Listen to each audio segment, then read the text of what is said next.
महाराष्ट्रात 10 ऑक्टोबर नंतर आचारसंहिता लागण्याची दाट शक्यता आहे। नोव्हेंबरमध्येच निवडणुका होणार असल्याची देखील माहिती मिळते। 10 ऑक्टोबर नंतर 8 ते 10 दिवसात आचारसंहिता लागण्याची शक्यता वर्तवली जाते। हरियाणा जम्मू काश्मीरच्या निकालानंतर महाराष्ट्रात आचारसंहिता लागू शकते अशी ही माहिती समोर आली आहे।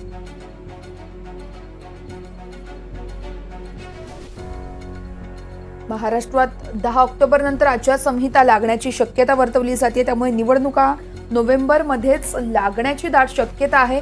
ऑक्टोबर नंतर 8 ते 10 दिवसात आचारसंहिता लागण्याची शक्यता आहे। हरियाणा जम्मू काश्मीरच्या निकालानंतर महाराष्ट्रात देखील आचारसंहिता लागू शकते, त्यामुळे आता विधानसभा निवडणुकीच्या खरतर चर्चांना कुठेतरी उधाण आल्याचं बघायला मिळतं। निवडणुका नोव्हेंबरमध्येच लागू शकतात। या संदर्भात थेट दिल्लीत जाऊयात। आमचे प्रतिनिधी रामराजे शिंदे आहेत आपल्यासोबत। रामराजे, आपण पाहतोय अनेक घडामोडी घडतायत, राजकीय घडामोडी असतील, शिवाय आता एक महत्त्वाची अपडेट समोर आली आहे की ऑक्टोबर पर्यंत आपल्याला इथे बघायला मिळतं आचारसंहिता लागू शकते आणि त्यानंतर निवडणुका लागण्याची देखील शक्यता वर्तवली जाते। नेमक्या काय घडामोडी घडतायत दिल्लीमध्ये देखील?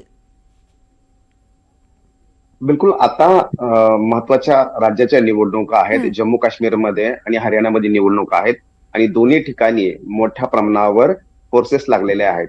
त्यामुळं महाराष्ट्राच्या निवडणुका यावेळेस घेता आल्या नव्हत्या, परंतु या निवडणुका संपल्याबरोबर म्हणजेच की ऑक्टोबर महिन्यामध्ये दुसऱ्या आठवड्यामध्ये या निवडणुका लागण्याची शक्यता आहे। साधारणतः 10 ते 14 तारखेमध्ये या 4 दिवसामध्ये कधीही निवडणूक लागू शकते।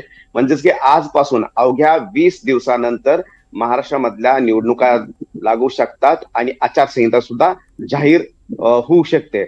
आणि त्यानंतर मग 26 नोव्हेंबरच्या अगोदर ह्या निवडणुका संपून सरकार स्थापन करणं हे अपेक्षित आहे। कारण विधिमंडळाचं विधानसभा जी आहे ती साधारणतः 26 नोव्हेंबरला बरखास्त होते। त्याच्या अगोदरच संपूर्ण निवडणुका होऊन सरकार स्थापन करणं हे गरजेचं आहे। फक्त पाहावं हेच लागणार आहे की निवडणूक आयोग महाराष्ट्राच्या निवडणुका या किती टप्प्यात घेतं, 2 टप्प्यात घेतं, 3 टप्प्यात घेतं का 1 टप्प्यामध्ये घेतं, हे पाहावं लागणार आहे। परंतु संपूर्ण तयारी पूर्ण झाली आहे अशी माहिती आपल्याला मिळते।